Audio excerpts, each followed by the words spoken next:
तो इस एपिसोड की शुरुआत में हमें दिखाया जाता है कि एक लड़का पानी में बह रहा होता है और एकदम से उसकी आँख खुलती है और वो देखता है कि वो किसी और ही वर्ल्ड में है। और वो अपने हाथ पैर चेक करने लगता है और कहता है कि शायद मैं एक सपना देख रहा हूँ। और वो वहाँ से खड़ा होकर जंगल की तरफ चला जाता है। वहाँ जाते वक्त भी वो इधर उधर देख रहा होता है और एकदम से वो छुपता है और आगे देखने लगता है कि एक लड़की वहाँ पर नहा रही होती है और साथ ही साथ वो अपनी कल्टीवेशन भी कर रही होती है। और उन दोनों को एक लड़का देख रहा होता है और हमारे मेन कैरेक्टर को देखकर वो उस पर पत्थर मारता है, जिसकी वजह से हमारा मेन कैरेक्टर चिल्लाता है। और फिर वो लड़की जिसका नाम चुवन है वो उसे देख लेती है और फिर बाद में उसका चेहरा भी देख लेती है। उसे देखकर वो उसके मुंह पर अपनी स्वॉर्ड से हमला करती है, जिसकी वजह से वो बच तो जाता है लेकिन पीछे बहुत बड़ा धमाका होता है। उसे देखकर वो डर जाता है और वहां से भागने लगता है और कहने लगता है कि ये मुझे मारने वाली है। और वहां पर सीन चेंज होता है और वो अब भी भाग रहा होता है और उसके पीछे वो लड़की भी भाग रही होती है और वो उस पर हमला करती है, जिससे वो बच तो जाता है लेकिन वो नीचे गिर जाता है। और फिर वो उस पर अपनी तलवार से हमला करती है लेकिन वो फिर से बच जाता है। और लेकिन अब वो उसके मुंह पर अपनी पावर से हमला करती है और वहाँ पर वो बेहोश हो जाता है।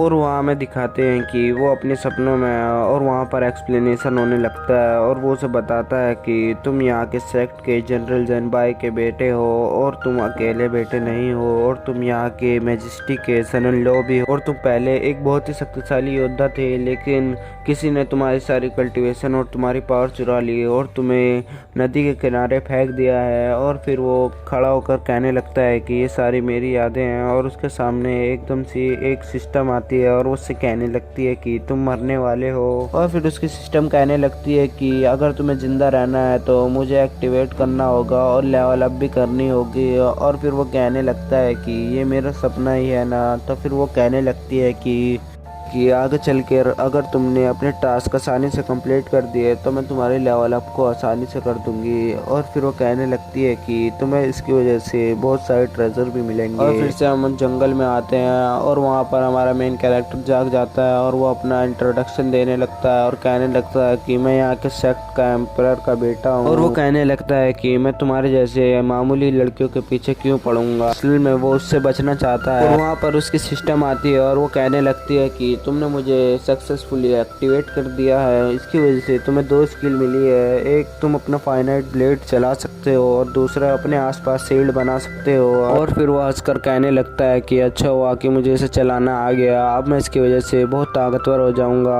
और फिर वहाँ पर उसका सिस्टम कहने लगता है कि तुम्हें अभी मुझे चलाना ही आया है। और वहाँ पर वो लड़की उससे कहने लगती है कि तुम एक एम्परर के बेटे हो और तुम इतने बुरे हो। और फिर वो उस पर हमला करने लगती है और वहाँ पर वो भी अपने फाइनाइट ब्लेड को निकाल कर उस पर हमला कर रहा होता है लेकिन वहाँ पर वो लड़की जीत रही होती है और वो इधर उधर से उसे मारने लगती है।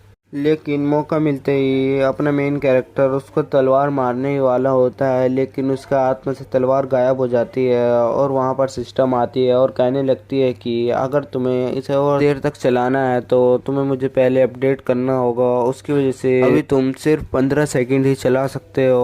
और उसे देखकर वो सोचने लगती है कि वो उसके साथ बदतमीजी कर रहा है और वहाँ पर वो उसे मारने के लिए आगे बढ़ती है लेकिन वो अपनी आगे पीछे शील्ड बना लेता है और वो उस पर हमला करती है लेकिन उससे कुछ नहीं होता क्योंकि उसके आगे पीछे शील्ड है। और वहाँ पर वो उससे मजाक करने लगता है लेकिन तभी उसकी शील्ड गायब होने लगती है। और फिर वो अपनी सिस्टम से पूछता है और वो कहने लगती है कि इसकी भी टाइम लिमिट 15 सेकंड ही है। तो फिर वो उसे चकमा देकर भागने लगता है लेकिन तभी वो लड़का आता है और उस पर हमला कर देता है और अब वो उसके हमले से बच नहीं पाता और उसकी शील्ड भी टूट जाती है और वहाँ पर वो बेहोश हो जाता है। और वहाँ पर वो लड़की उस लड़के को देखती है और वो कहने लगता है कि चूहन मुझे आने में थोड़ी देर हो गई है इसलिए मुझे माफ़ करना। और वहीं पर एपिसोड ख़त्म हो जाता है।